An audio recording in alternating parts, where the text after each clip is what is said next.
Welcome to this presentations under the topic GeoBIM and Digital Twins in Practice, Success Stories. My name is Magnus Rømon, and I'm the chair of TC222, which is arranging this meeting.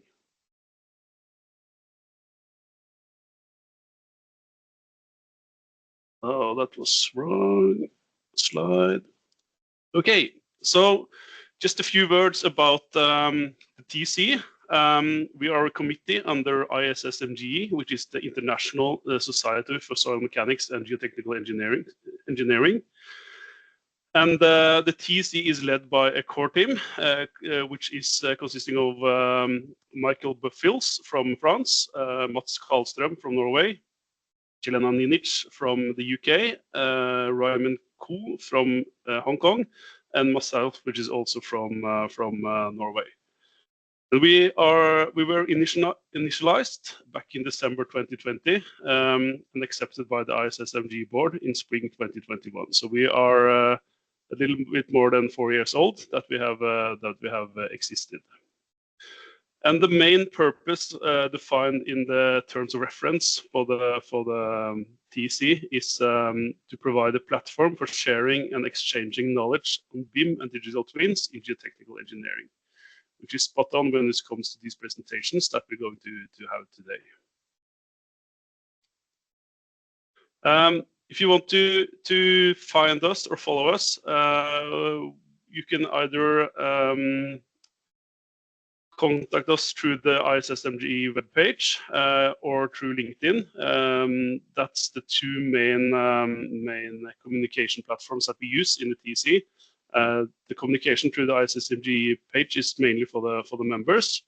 But follow us on LinkedIn to get all the news on upcoming events and so on. And we also have recordings or past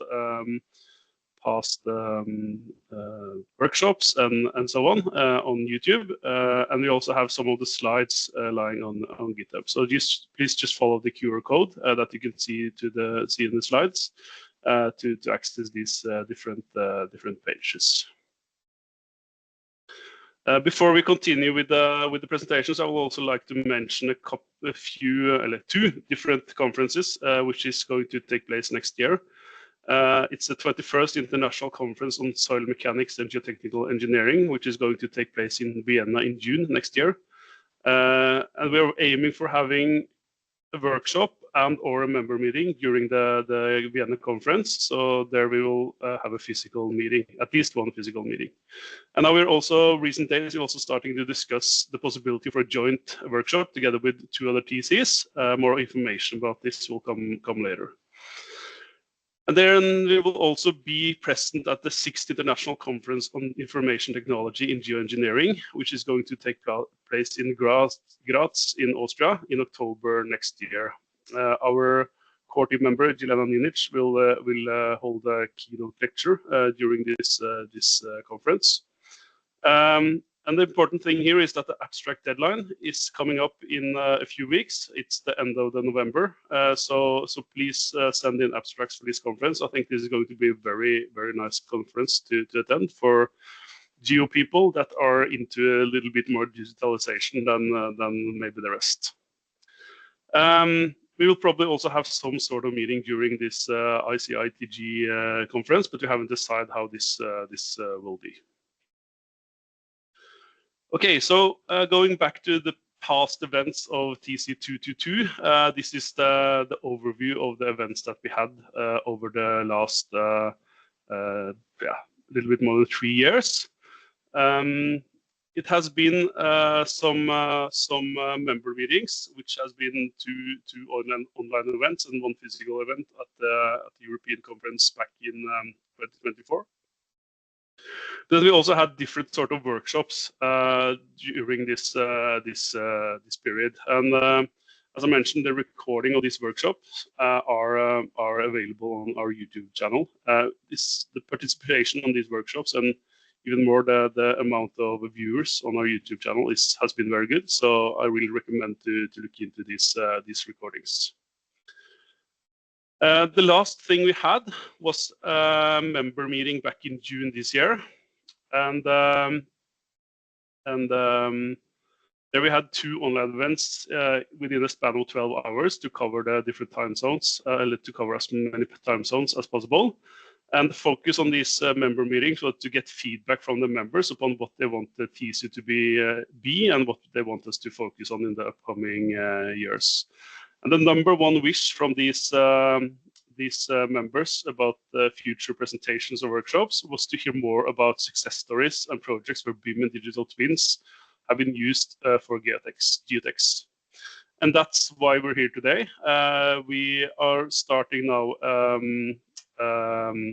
series of presentations where we want our members or even our non-members to present experience that I have with this.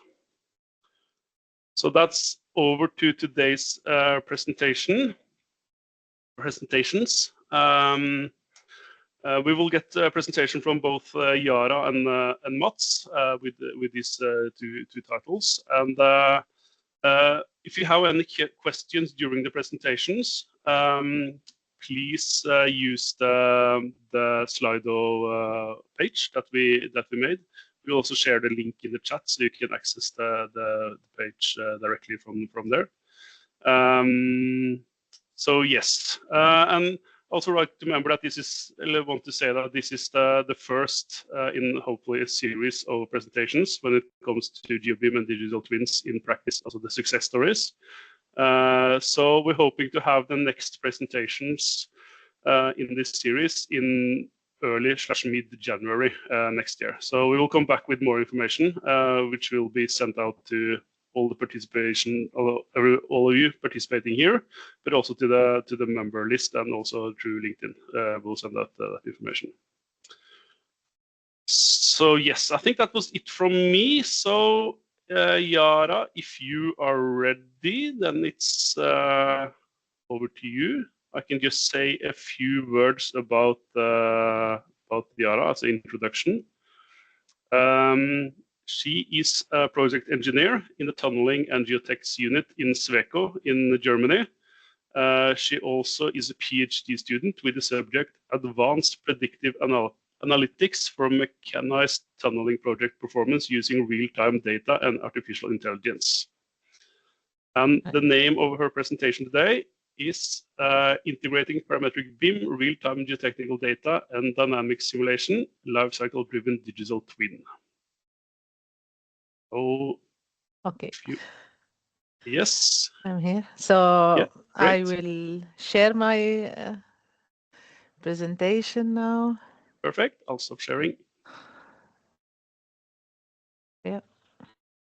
Okay. I will go to the display mode now.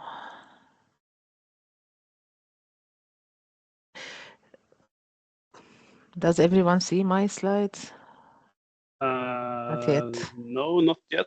And we also don't see you if you have a camera. There you are. And there are your slides. Perfect. So live. Okay. So now we can see the slides, but we lost you again. But yeah, now? The camera. Yeah. Now you hear me now? We hear you. Yes. Okay, very good. But we can't see you. Again, I don't know what's happening. No problem. Okay. We can if you want to, we can just run it without the camera. That's no problem. If you have the challenges with the camera. No, I would like this. Okay. There, great. Now. Perfect. Thank you very much, for the introduction.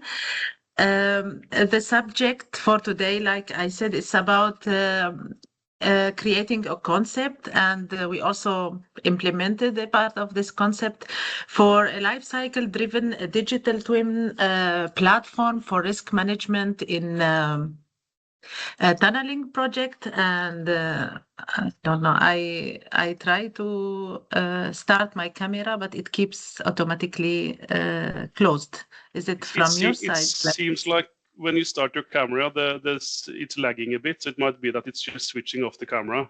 So it might be that the internet connection is a bit slow. I'm not sure if it's that or not, but yes, it turns off. So, but just try to keep it on, and if it turns off again, then we just continue without it. Yeah.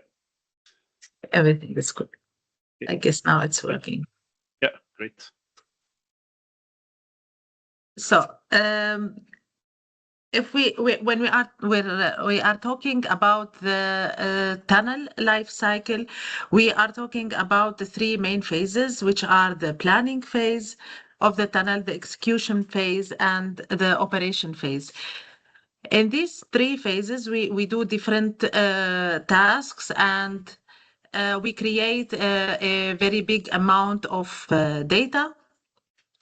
So you can imagine that in the planning phase, we start to create the geometry, we start to create a baseline and the tunnel axis, we start to calculate the reinforcement for the structure, and we start with our BIM model. When we move to the next phase here, the execution, we talk about different types of data. There are data from the geotechnical data. We have data from the shifts, from the advancing speed of the project, and then from the operation phase, you can imagine also another set of information, and this is about it's related to how we use this tunnel, and a big part of the operation information it's about the inspections, the maintenance of the tunnel, because when we talk about such a big infrastructure, we are speaking about a tunnel that we will be using for the next maybe 50 years or 100 years. This is what we are hoping for. The problem in this project is the data disruption. So you have each phase has its data, but there is no a single source of truth or a database where we connect all this data from the whole three phases. So if we need to create such a digital twin for the tunnels, or a dashboard which contains data from all these phases, we need really to present the benefits of such a thing for all stakeholders, so they are also cooperative to share their data in this platform. So if we talk about the planning phase, we are a planning firm, for example. It's very important to get information from the execution phase to develop our model, because we start only with assumptions, with the initial boundary conditions, and we calculate the geometry, we calculate the tunnel and the settlement and a lot of stuff, but they are all only estimations according to the initial information what we got. So when we get some feedback from the future, we will be able maybe to enhance our design for the next time. So it's this sharing of knowledge for the contractors, for the construction side. It will be very good to have a better estimation of the time, of the advancement, of the performance of the project. We can get a better estimation of the cost of the disposal of the material.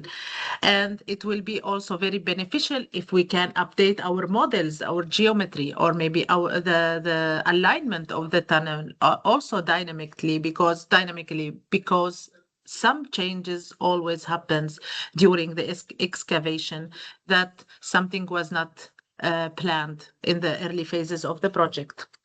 And of course, for the client or the main stakeholder who will own the tunnel, it's very important to have to achieve some transparency in the costs and the sustainability, and of course the structure safety, because a lot of the use cases what I will be presenting now in the presentation, they are mainly goal to enhance the safety of the infrastructure and maybe decrease the maintenance costs for the future. So the objectives here will be like to achieve a closed loop of information. So we don't need any more disruption in the data. We want to create a single source of truth to collect different information from these phases and create end-to-end BIM models to adaptate this information. So we will present the idea of using our BIM models, including the GeoBIM models, to create such a digital twin in tunnels. The second objective here is the dynamic adaptability of the information. In this case, we want to achieve some continuous data line or the data pipeline that get the information from the construction site directly to the BIM model or to the EFC models what we have to keep it always dynamically up to date and to connect these models also with another softwares which do the calculations of the settlements and of the structure to update this calculation also automatically, which will lead to the third objective is the operational efficiency. That's how we will have this feedback loop between the planners and customers, and we will have like a real-time monitoring of the operation in different phases, and we can also estimate the challenges that we have and if any change in the boundary condition which happens now in the construction site might create some a problem in the structure that we need to take care of it in the future. So the whole idea was implemented in collaboration with the Amazon Web Services and cloud services.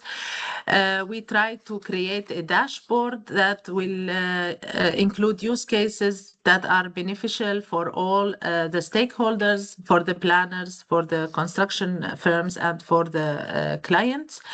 And we focused on 3 use cases from these phases. The first one is the monitoring of the settlement development, which is very important in tunneling project. The second use case is the monitoring of excavation volumes and costs disposal during the excavation phase.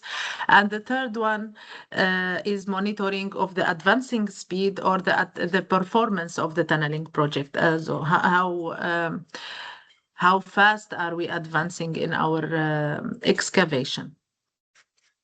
So if we need to talk about some technical details, so the data pipeline should all resolve in the BIM model. So we have our BIM model. We start this from the planning phase, and then we create these AFC models. We can extract data from these models and implement them in this dashboard. We also have, we connect also the data from the calculation software, from the structure calculations software. And then in the next phase, we get the information from the construction site. And here we are talking mainly about the advancing speed, and we are talking about the geotechnical conditions and all the information that we can get from the excavation process. And this loop should bring this information again to the BIM model and for the analysis softwares where any change any change in these parameters or KPIs in our design, which exceed the limits that we set at the beginning, should be recalculated and should trigger a new calculation in our dashboard, so we get a bit better tracking of the information. For here I have also some technical details from the Amazon Web Services, which they have a broad tools that we can use. You can imagine that we have during the planning we can install the BIM model and the EFC 4.3 tool in the Aurora database. We can also when a new data arrives from the IoT systems or from the logs in the project, they all should be all on the cloud, and then you can call them with the APIs and then store them again in the dashboard. And this dashboard also have some tools which can trigger automated adaptation of the data in our EFC model and then in our BIM model. Now, if we go in the use cases, we can start with the first use case. So our mini valuable product do some tracking for the settlement development. And in this case, the objective is to detect any drift in the settlement during the construction and trigger like an automated recalculation of the structure to see any impacts of the tunnel structure and to see if there is any resulted extra costs. So the inputs here, you can imagine it's like the information from the settlement measuring systems, from the total station, GNSS points. And the KPIs here will be the maximum drift in the settlement. It will be also the volume loss.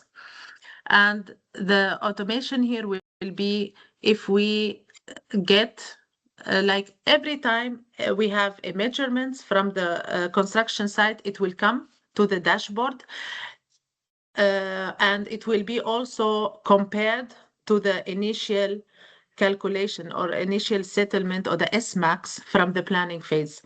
If it exceed the limits that we set also in our dashboard, it will trigger some warning for the stakeholder and say, here the settlements, it is different, you might need to recalculate. And this will also trigger a new calculation for the static of the tunnel.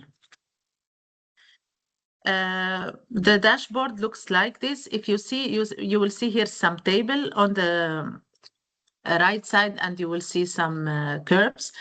The tables here, the calculation, you can imagine that when you get a reading from the construction site, it's not like a continuous reading. It will be at a specific points from the project, at a specific axis from the tunnel, or you can imagine it as you get readings at special coordinates along the tunnel axis. And that in this way, we can at each axis from a predefined axis point on the tunnel, get some reading and do the comparison at this point. And then if it's like in orange here, you can say it's okay, there is no change in the measurements. And if you get like some different color, here is blue, you can say here there is some change from the planned values and you need to recalculate. The second interesting use case we applied also in our MVP is the monitoring of the excavation volumes and disposal costs. This is very important in tunneling, as I said. So if you can imagine, during the excavation, you need to dispose these materials. You have for every type of soil, or if we talk about contamination of the soils, you have a classifications which says where or how you can dispose the excavated materials. Of course, as you see in the here, if you see in the image, we get from the experts here some information about the initial tests from the boring tests, and it says here along the tunnel axis which classification of soils we have here and how can we imagine the contaminants. The idea was to implement this model in our BIM model. So it's not only the tunnel, we will also simulate the whole profile of the ground and the soil, and we will implement this information about the contamination in our BIM model. And we will define for each section of the tunnel some extra parameters or KPIs. I will talk about this also. And we will parameterize it, and we will give this property for our ground layer also in the BIM model. And we say this is the contamination, calculate the volume in this section of the tunnel, and calculate also the disposal costs, which is all initial. You can imagine it in the planning phase as initial consumption of these volumes and costs. Now, if you imagine how can we implement this information in our BIM model, and this is very important. We have to define the parameters from the beginning, and this is show the importance of thinking about this digital twin or this tunnel dashboard from the beginning, because as early as you can, you need to create a good BIM model. You have to add more parameters from the beginning. You have to talk with the clients. You have to talk with the construction firm and say, what do you need? How can we optimize this BIM model so it's end to end? We start here and we use the same model afterwards, with only doing some mini modifications or modifying our boundary conditions. So for every section in the tunnel, you can define the ground layers inside the tunnel and outside the tunnel, and you can also define some volume parameter. You can define like a cost per cubic meter parameter, and you can give also the contamination classification for the soil. And in this way, your BIM model is now ready to accept the adaptation or to adapt the data from the construction site. At this point, when in new information, you can see it's similar. That is 9 here. No, here. Sorry. You can see now that when you get a new information from the construction site, you can compare it directly to your planned costs, and you can also track the change during the project. So it will be less. You will have like less surprises when you continue constructing the tunnel. So the dashboard will look like this. Also, it's applied to trigger some warnings when the cost or where there is a change between the planned costs and the real ones. So this is the main idea of having this life cycle tunnel dashboard to connect data, and especially the geotechnical data, which they have a very big effects on the tunneling project. The second development, what we are looking for, it's still now in implementation, but we hope to get it in use now for the next new project, to create a closed loop also with the calculation softwares which do the structure calculations.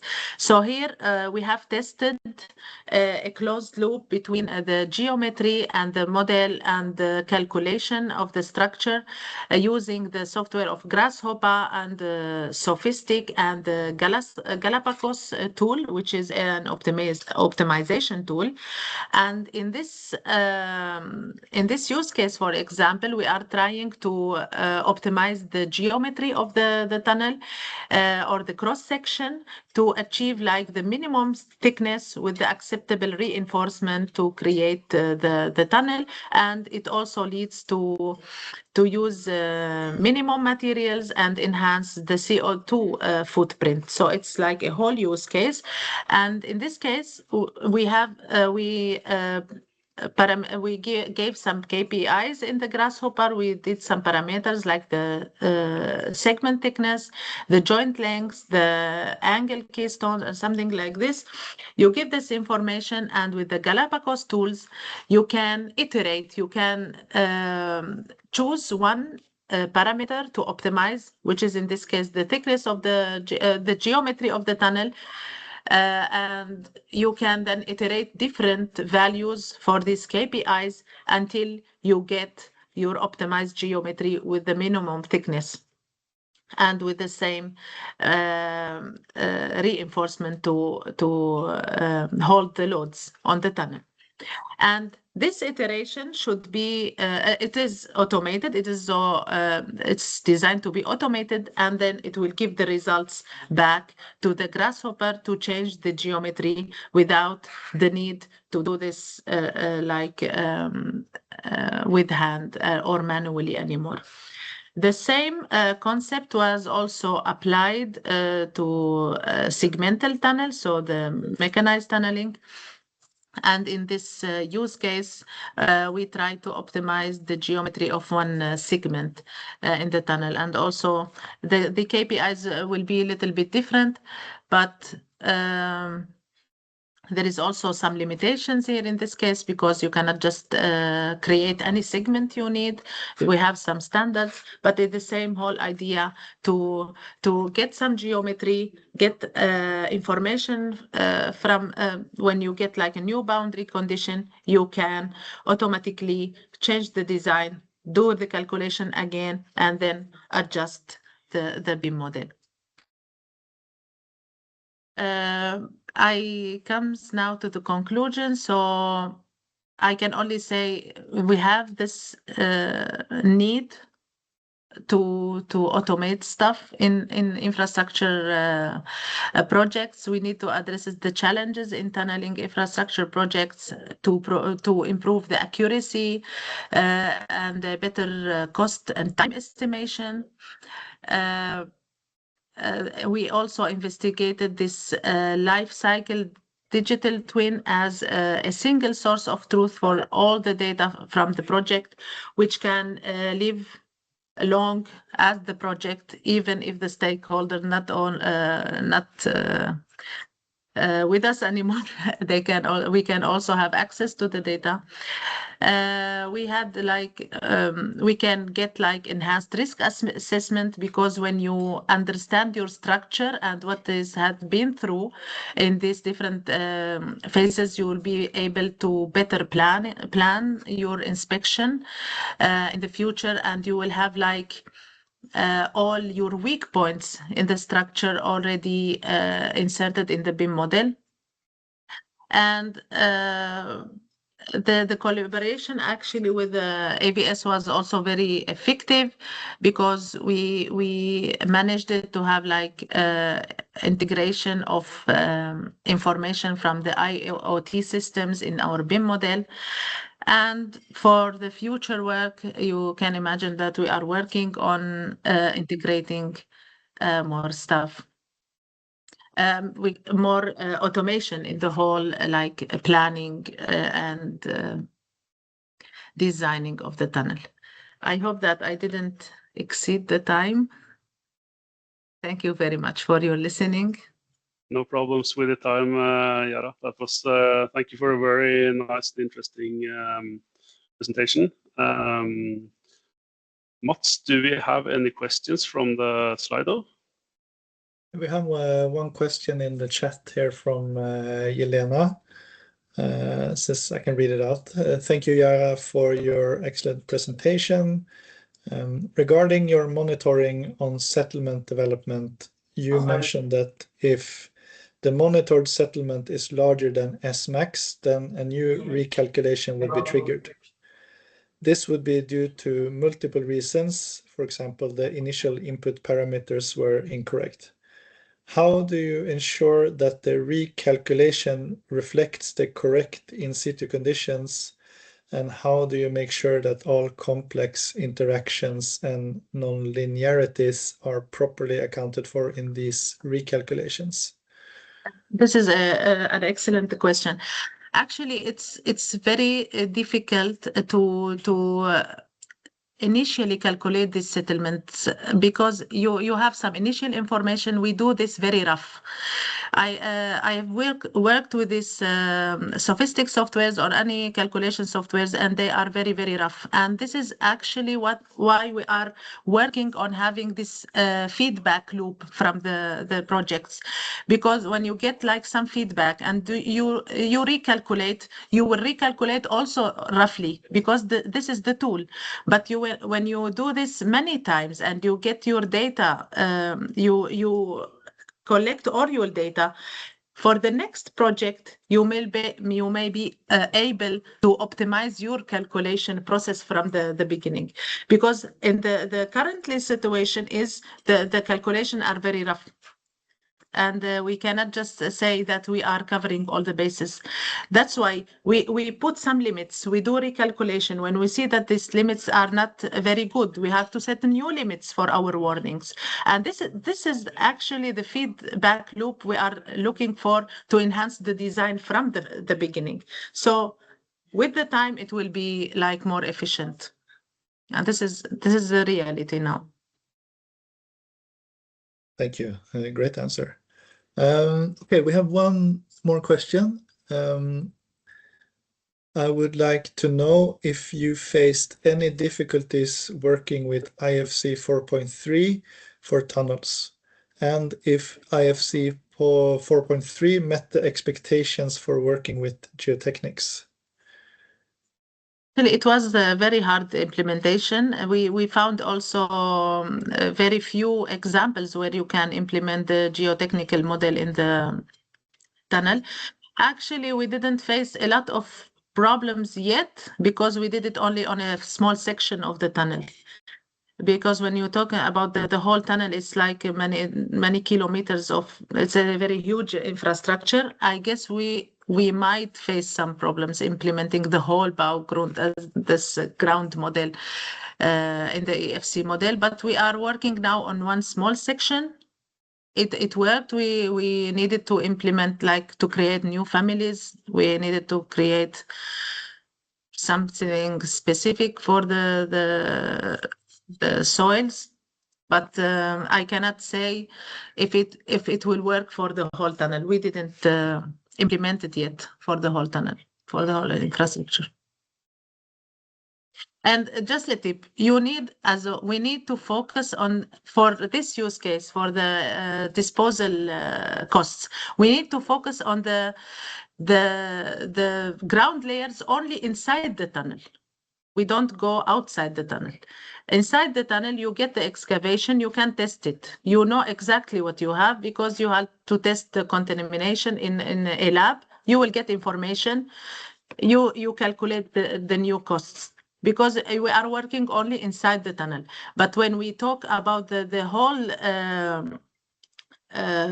ground model, also all the layers we have outside the tunnel, it might be also more problematic. But for this use case, we only focused on implementing this information in the ground layers inside our tube.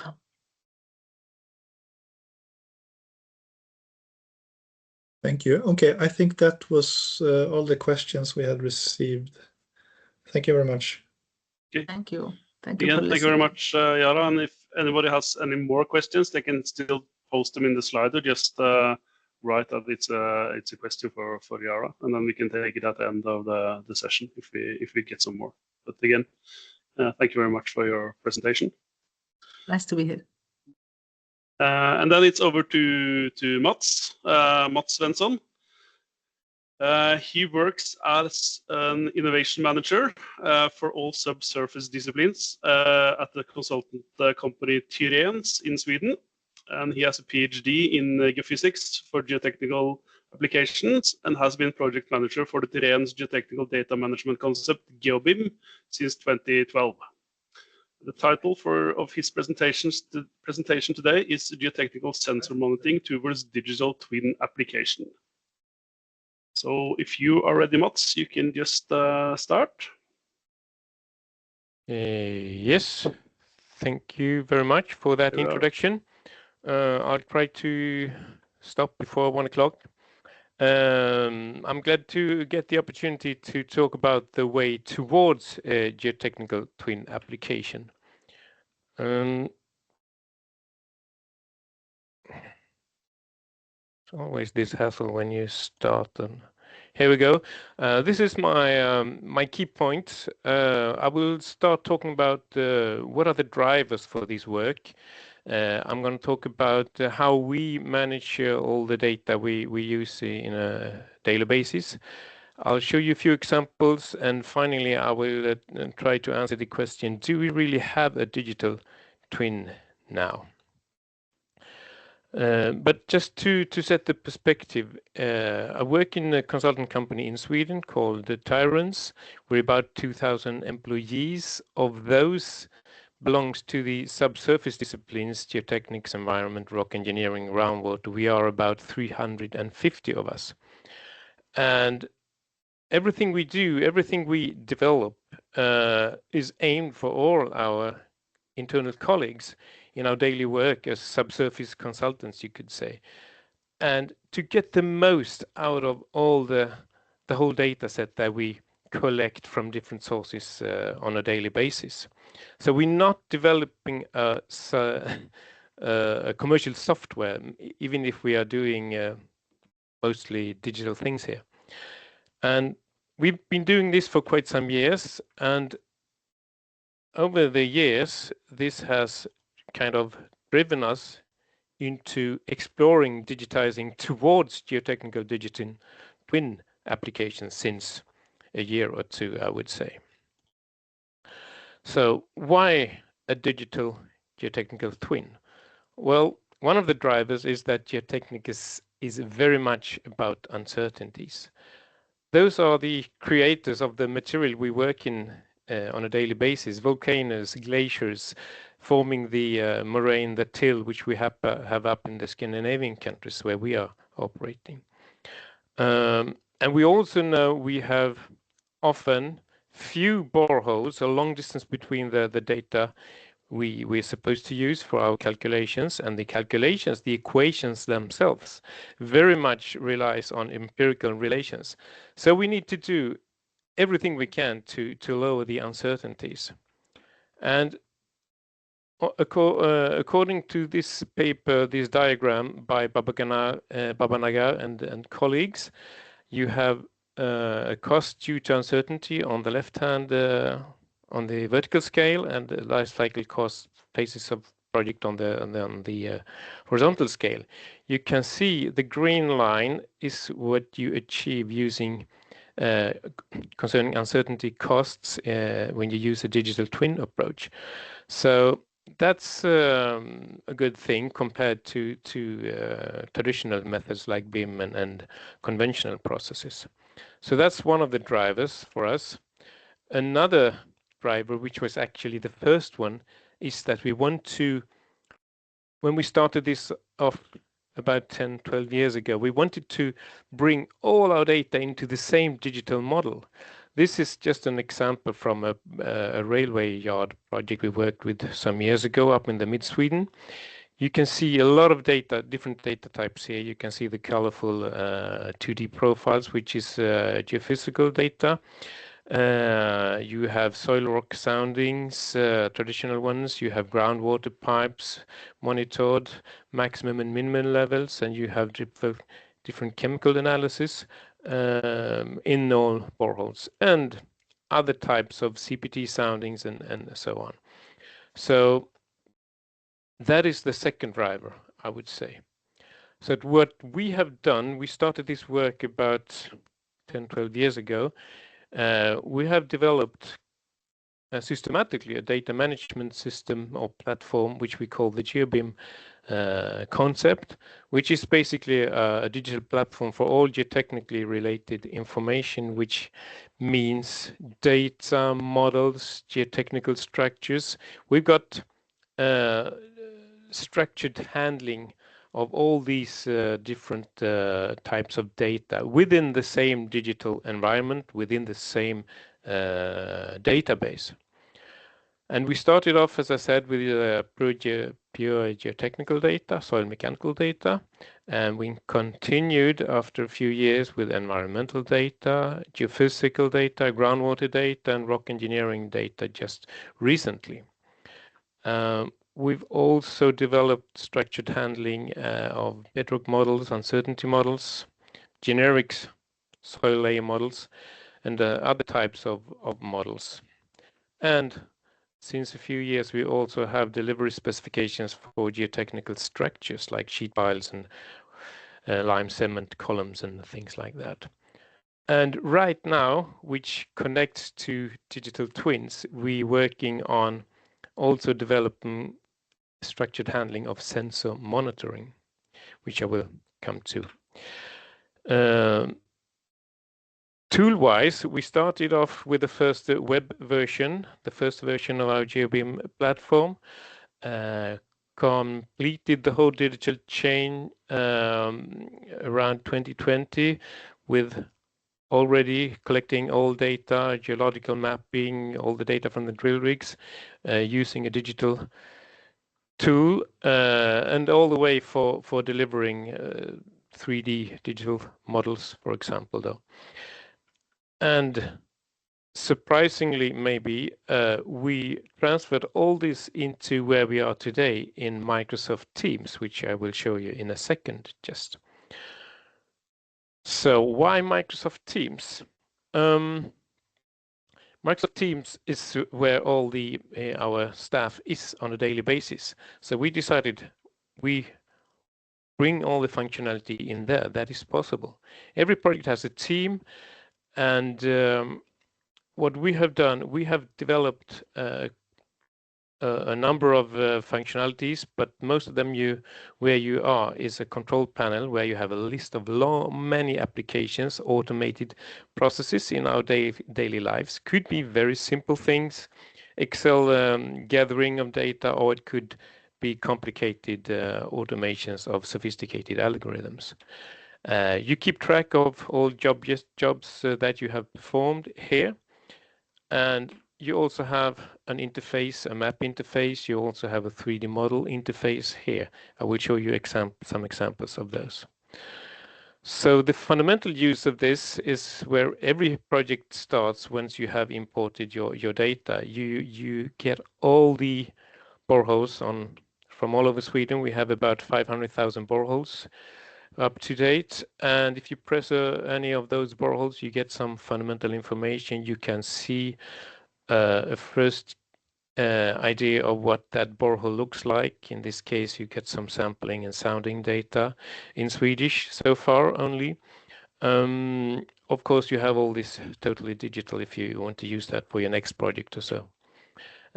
We also have more advanced analysis tools in this. This is an example of quite an advanced algorithm for calculate the best guess of a most probable bedrock, top of the bedrock. You get a maximum and a minimum of those as well. You can also present this, visualize it as what we call an uncertainty map in 2D here, and you map that on any map or whatever you have, and together with all your other data, your borehole data, and so on. And the green areas is where you have low uncertainties of your estimated top of the bedrock, and the red areas you have higher uncertainties. under the, if you press the 3D model button, this Teams platform makes it possible to use the third-party tools as well, and you can use visualization tools like this one. Here we have the whole model, not only the geological model, all the borehole data, all the geological interpretation models. You also, as you can see, you have a Revit model, you have the whole building here, and you can do pretty much whatever you like. You can use sections, you can turn on and turn off, visualize any data you want here from a legend, of course, which is not shown here, but it's there. So this is basic use of the platform, and a more advanced one.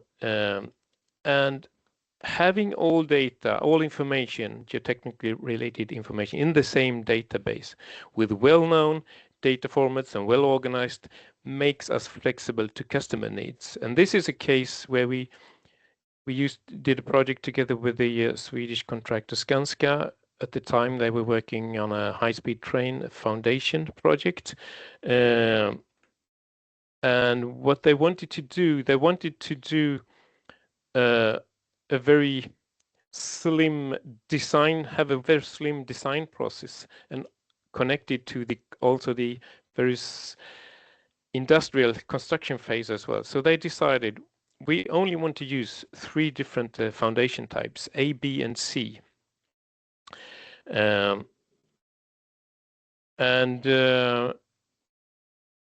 You have those different foundation types here. So what we did was that we have all the geotechnical information in the database. So we put up the rules for each geotechnical rules, what was required for each foundation type. We added a little script connected into the platform, and that was used as one in the control panel. So you ran that job, and what you got was, you can see the colorful foundations here.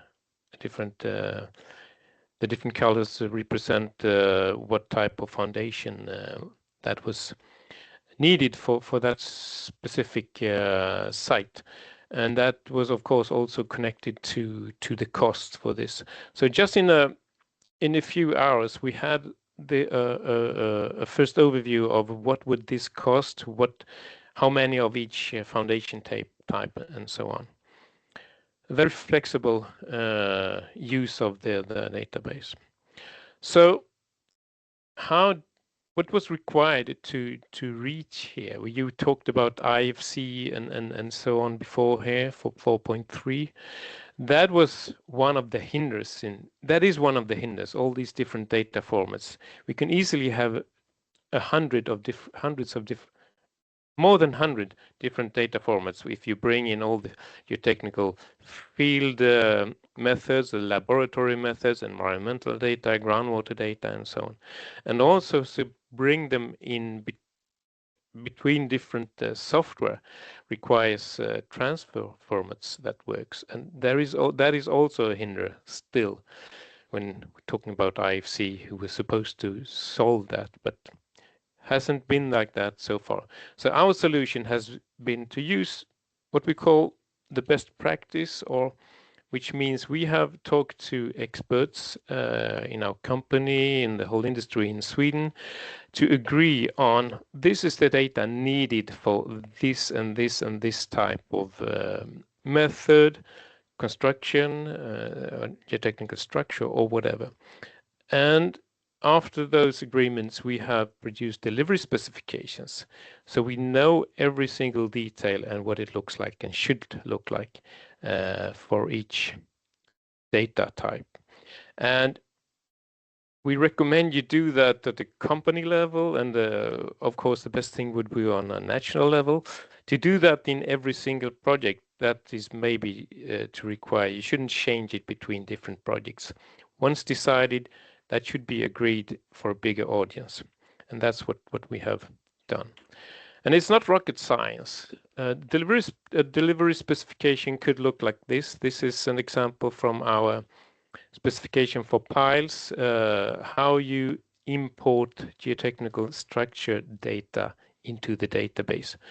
Of course, you know where you have been, the coordinates, the elevation system.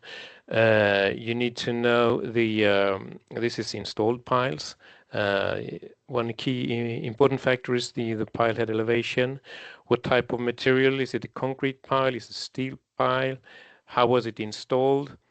How is the functionality? Is it a friction pile, or is it do you reach all the way down to the bedrock, etc.? You have a number of columns here, and you also have links to documents from the installation and so on, if you like, in the database. And once you're using this project evolves, you could continuously build up your 3D model by pressing. You find this under the 3D model button on the platform. You have all the information, and in this case it's a peat area where we installed a number of.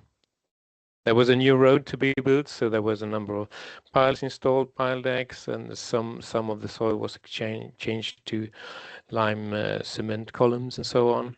And if you zoom in even more in the platform, you press a single pile, for example, and you get all the information in that information square here. And of course, you can download that for reports and do some calculations if you like.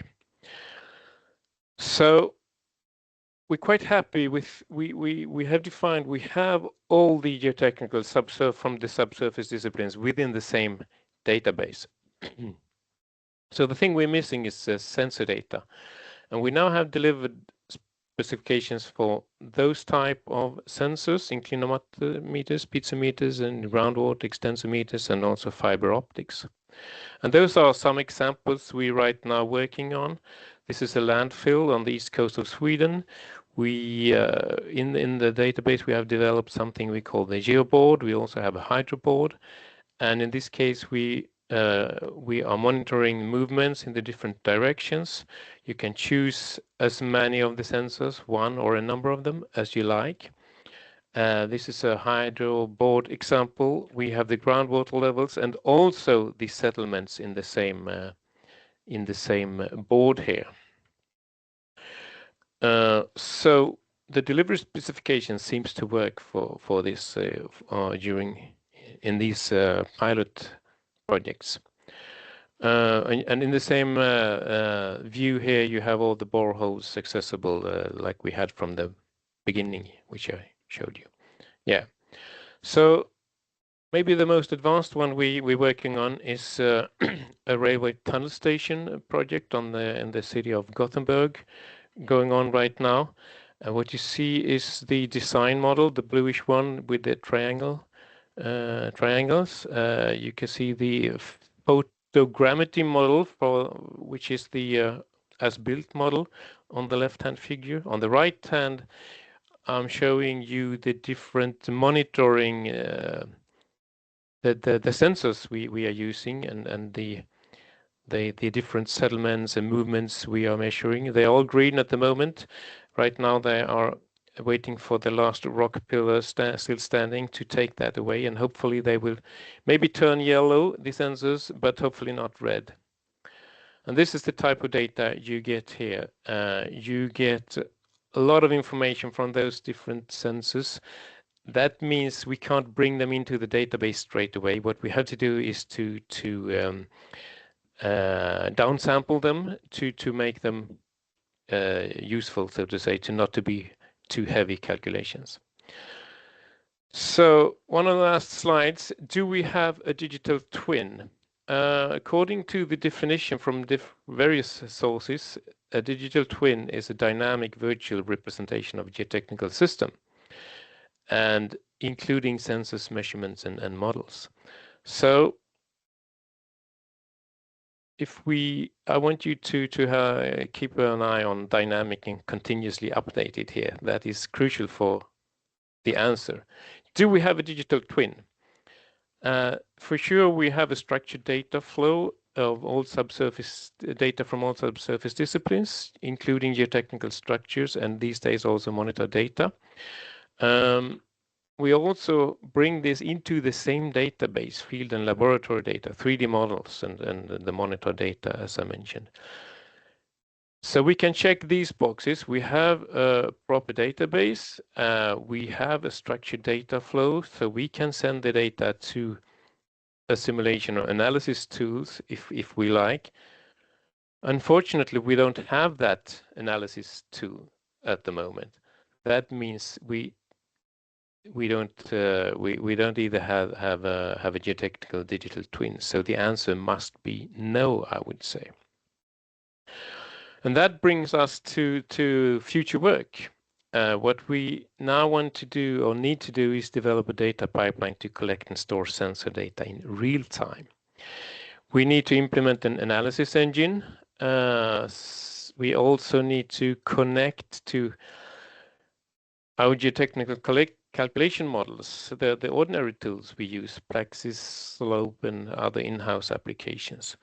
And from there, we need to have a feedback loop and define rules and triggers to come to the final stage, predictive functionality.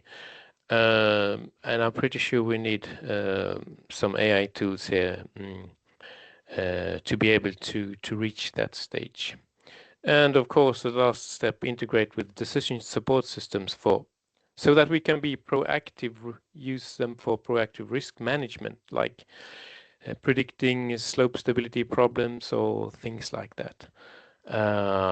So this is the next thing, to set up some sort of pilot project. Hopefully we will find one that is not too big, something handleable. So that is what we are aiming for. So thank you very much.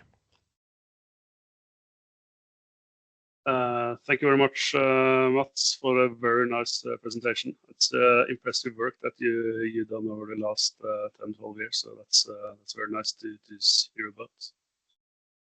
Then I'm asking the other Mats if he has any questions for the first Mats. We have a few. Starting with the first one. Thank you for an impressive presentation. Do you have any plans offering this as a solution outside of your own organization? Sharing this, we are hoping, and we already do parts of it. So the parts we use so far, we're using it for together with our clients. We could invite them to the platform so they could also see all the information which is in there. We have different stages, so you can use it as a viewer, not be able to change anything also, but that's what we're doing. But as I mentioned in the beginning, we're not planning to make it commercial, a commercial software. We have thought about it, but we also know what it takes in terms of maintaining and support organization, and we're a consulting company, so we're not that type of organization at the moment.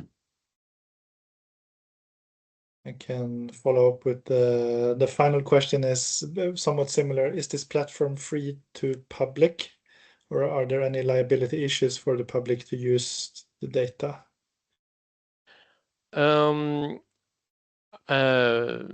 Starting with the data, we are collecting data in Sweden. The contracts we're using means the data belongs to the one who requires the data. And in that perspective, we can't make all the data totally open. So the different people, organizations who use it, we also have actually other colleagues or in the industry who use this, other companies, but they own their data and our company own our data, so we can't make that data totally open. But yeah, so that's one of the I don't know if it's a drawback or not, but that is one of the things we have to live with. The final question, how is the connection to potential calculations, for example, for stability, sheet piles, etc.? Can you export the layering and parameters? We have done some preliminary first tests with sending data and models to Plaxis, the finite element software Plaxis. So we have tried that with, I would say, proper success. And we also do that to one or two other in-house applications. One is for multivariate analysis of the geotechnical design properties. In this case, we have developed a tool for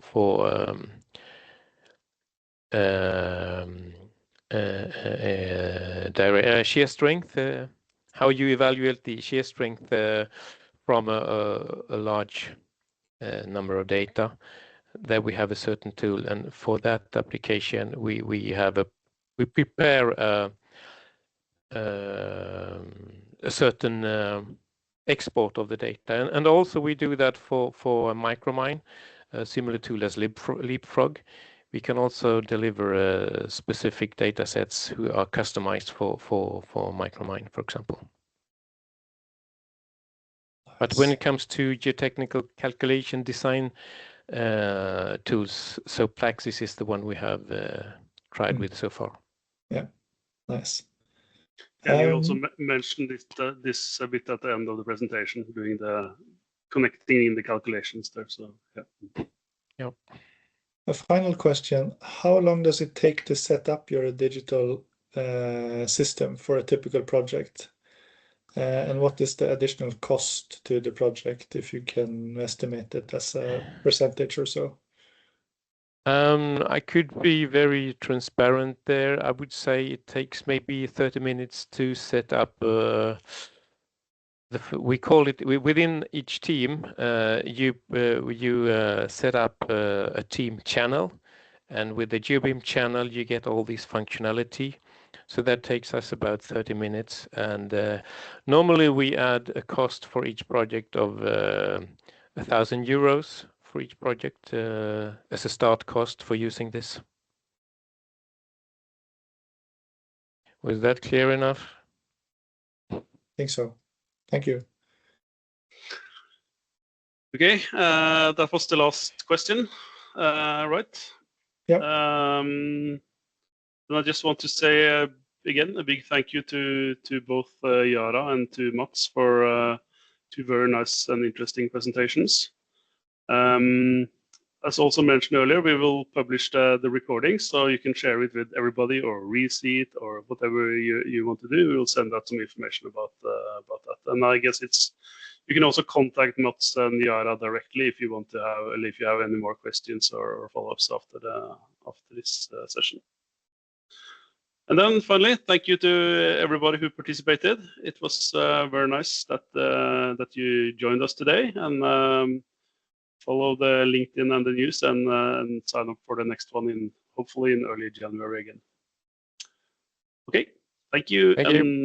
Goodbye. Thank you very much. See you.